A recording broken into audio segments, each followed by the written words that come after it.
Hello everybody, my name is William and today we're going to be going over the video intercom setup. Now in today's tutorial we're going to be showing how to set up two VTOs and two VTHs and have them all communicate with each other. Now the main concept of this whole system is that one VTO is going to be the main master SIP server that's going to allow all the units to communicate with each other. So let's go ahead and get started with setting up the first VTO. We're going to be using the VTO ending in 108 as the master. We're going to be using the VTO ending in 110 as a sub, and we're going to be using the VTH ending in 155 as a master, and same thing, we'll be using the second VTH as a sub. So to initialize the VTOs, you're going to want to log into Internet Explorer. Chrome also works, but I'm into the habit of using Internet Explorer, so we'll type in the default IP address of the first one, which is going to be 108. I already have it here, so we'll just type that in. Now you'll be greeted with the device initialization page. Just agree to the terms. And here we're going to be giving it a password. So for this tutorial, we're going to be doing something simple. So I'm just going to be adding it as admin123. The email for the VTO is not required. And these VTOs have a reset button, so I won't worry about that. Okay, so logging into the VTO, the very first thing we're going to be doing is going into local settings.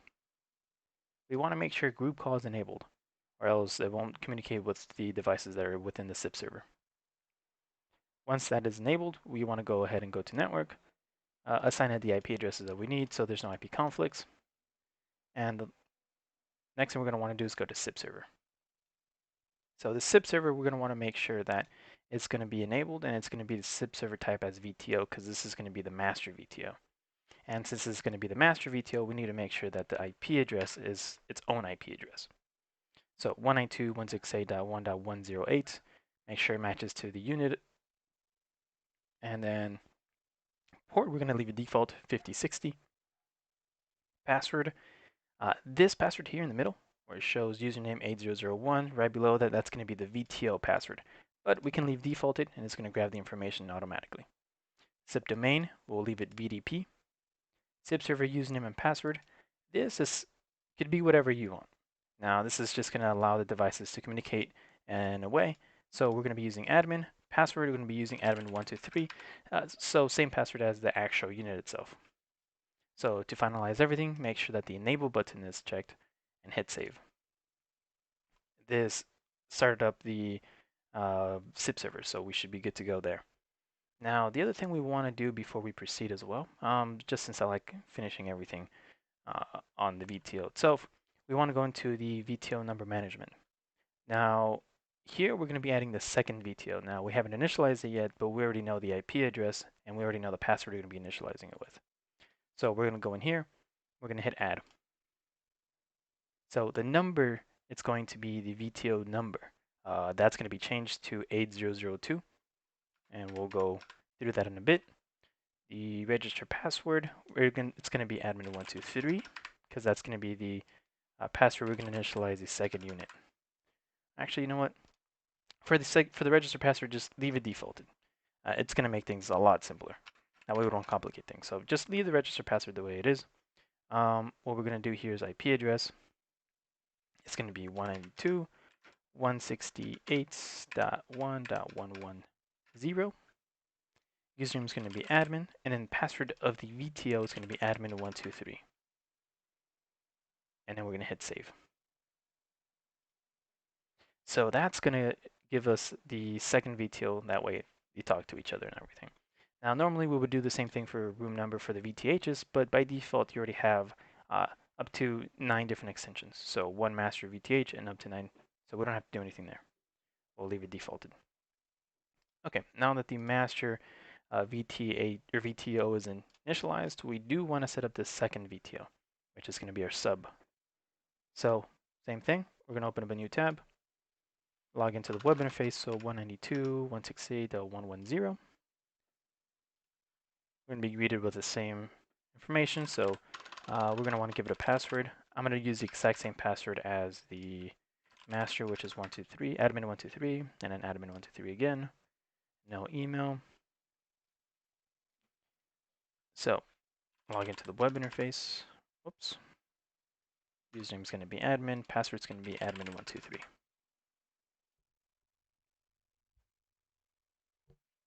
Okay, now for the sub VTO, we want to go into network settings. And we want to go to SIP server. So first thing we're going to do is disable this, and we're actually going to leave it disabled. Server type is going to be VTO. IP address to this is going to, this has to match the master VTO because we're telling it to communicate with the SIP server, which is the master VTO. So we'll duplicate those settings. Port 5060. Password, always leave the same, always leave default for the register username and password. SIP domain, VDP. SIP server username is going to be admin. SIP server password is admin because that's what we changed it to. So here we're going to save it. Now, when you save any SIP server information, the device is going to reboot. So we'll give it a little bit of time here. It should reboot, and you'll definitely know when it's rebooting when the tamper button or the tamper alarm starts going off. So I'm going to go ahead and pause the video here. I'll re-enable the video once the VTO starts to boot up. Okay, so as you can hear, the VTO is rebooting now. So what we're going to do here is go to VDP config, refresh, and just make sure that it's up and running. So it looks like it is. We're going to refresh the login page and log into the unit.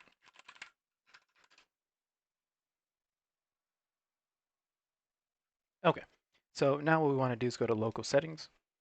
The VTO number is going to be pretty critical because this tells the VTH and the SIP server settings that this is a secondary VTO.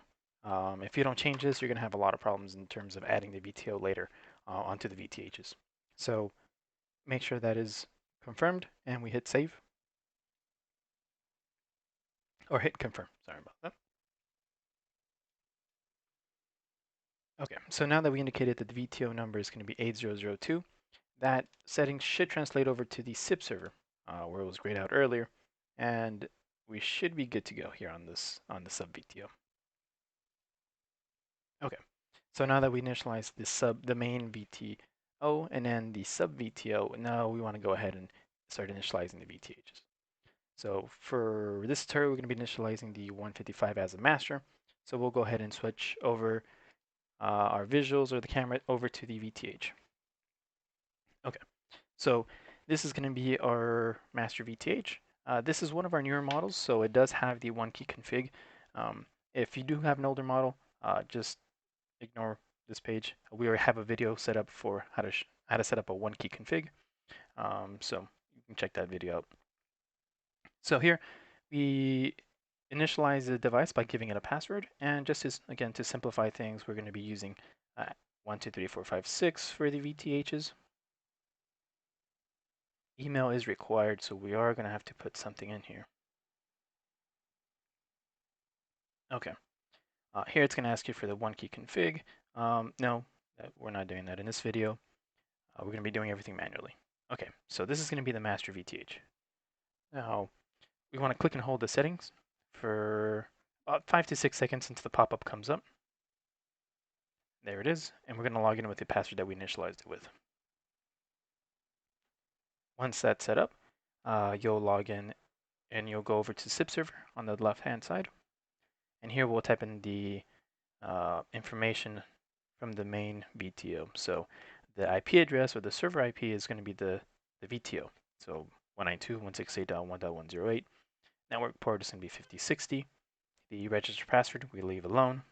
Domain, it's set up on the VTO as VDP, so we'll copy that.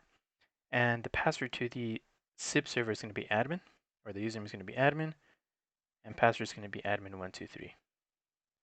And this will give access to log into the SIP server family. Okay, so what I like doing is I like disabling it and re-enabling it.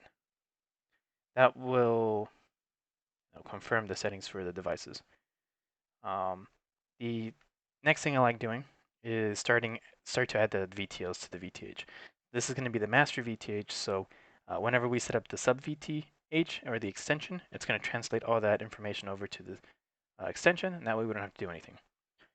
So we're going to want to go to search devices.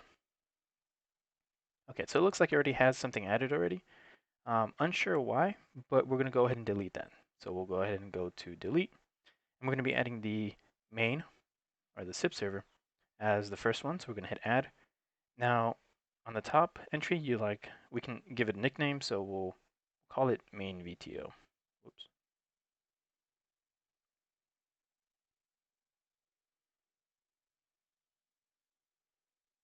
Okay. Everything else leaves defaulted except for the state.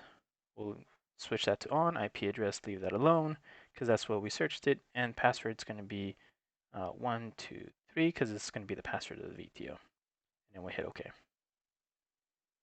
And then hit OK on that. Okay. And now we're going to want to add the second one. So we'll highlight the second unit, hit add. We don't want to replace, we don't want to override the first one, so we want to hit the little arrow icon to the right.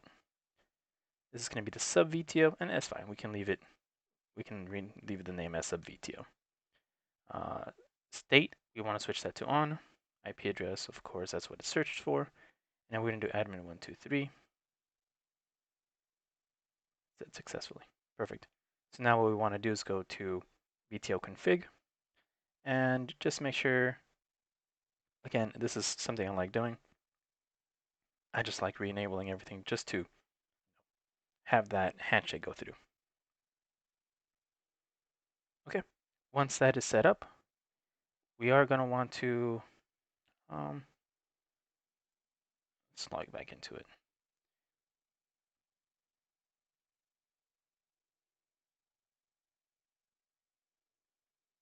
Okay, just make sure everything's set up perfect. Okay, so we're going to jump into setting up the second VTH now. This is going to be the extension.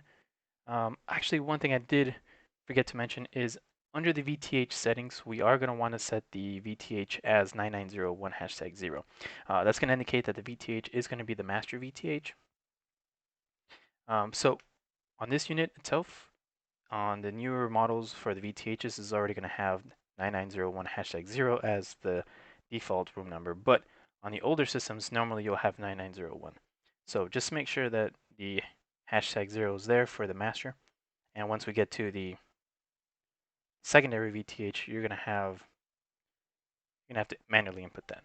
So we're gonna go ahead and go over to the PC. We want to refresh this. Make sure that the unit is initialized, so it looks like everything's good. So now we just need to jump over to the secondary VTH, and this is going to be set up as a sub. So let's go ahead and set that up now.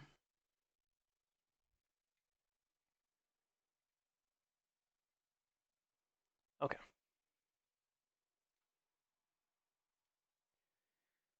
So the secondary VTH is going to look something like this. This is an older model, so you'll see that it doesn't have the one key config feature on there, which is fine. 1, 2, 3, 4, 5, 6 is going to be the password for this one as well.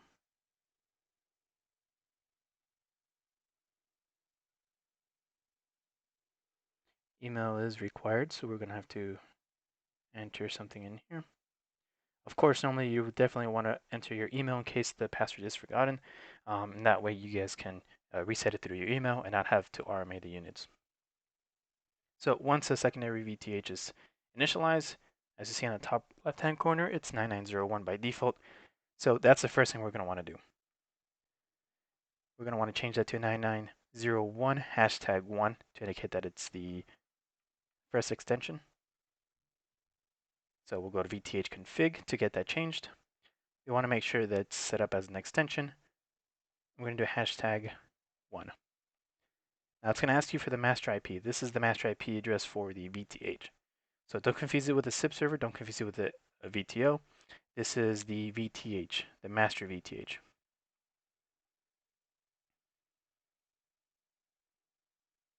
Okay, and it's going to ask you for the master password. 1, 2, 3, 4, 5, 6.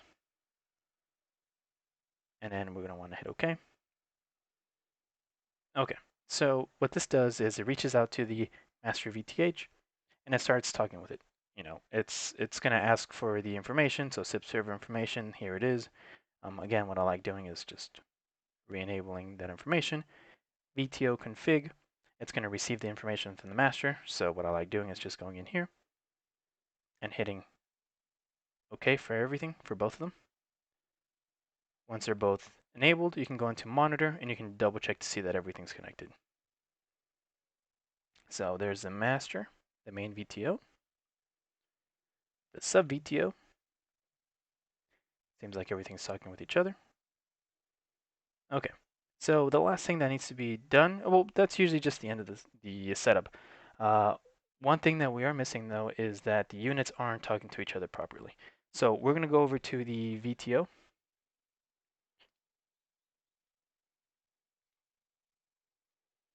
Okay, we're going to go over to the master VTO. So we're going to refresh this, make sure that everything's set up okay. And here, I'm going to refresh the page.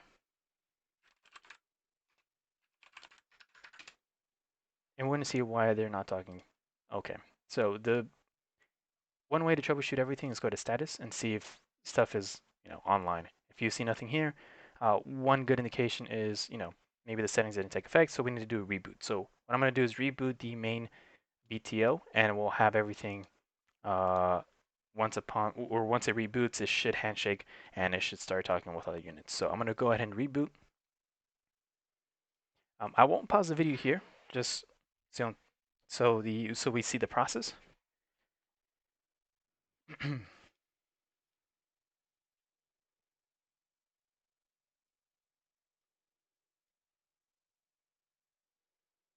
I'm also going to activate the camera for the VTH on my screen so you can see the indicators on the top right. Normally there is a VTO indicator or VTO icon that will tell you if they're online or not. So yeah, so that's the VTO rebooting.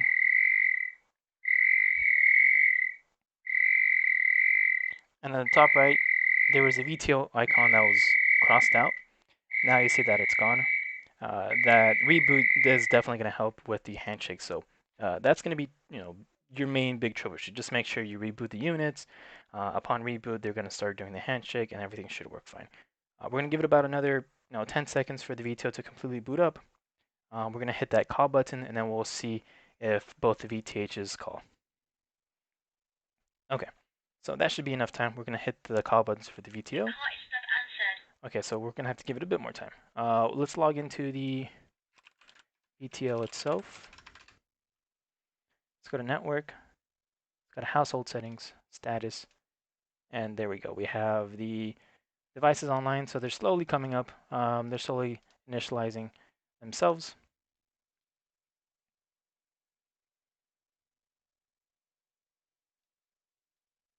Okay, that's the third unit. And we're just going to wait for the sub VTO to, go in here and start communicating. Let's go ahead and check over. Okay, so it looks like the sub VTO is struggling a little bit to connect. So that could be a user error. I could have accidentally misinputted the SIP server information. So I'm going to go into the sub VTO or the sub VTH, the extension, and we're going to re-enter the password.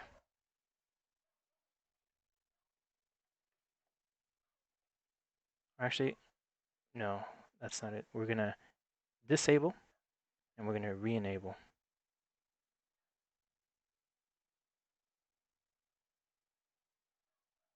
Okay, and that should do the trick. Now if we call the button, you'll see that it will start calling the VTHs. And that's pretty much it. That's the setup for the VTHs, for the video intercoms, multiple VTOs and multiple VTHs. So if we're going to be setting up multiple VTOs, just make sure that the numbers for the VTOs are going to be, different. So 8001, 8002, we're going to be adding more 8003. Same with the VTHs. We already have the master, which is #0, extension 1, and that should be it. And just to confirm, just to show that the second VTH is up and running, let's go ahead and set that up here. You'll see that the VTO icon is gone from the top right. Press that button one more time. This time we'll select it from the second VTO. and you have both VTH devices calling. Okay, that's the end of the video. Thanks for watching.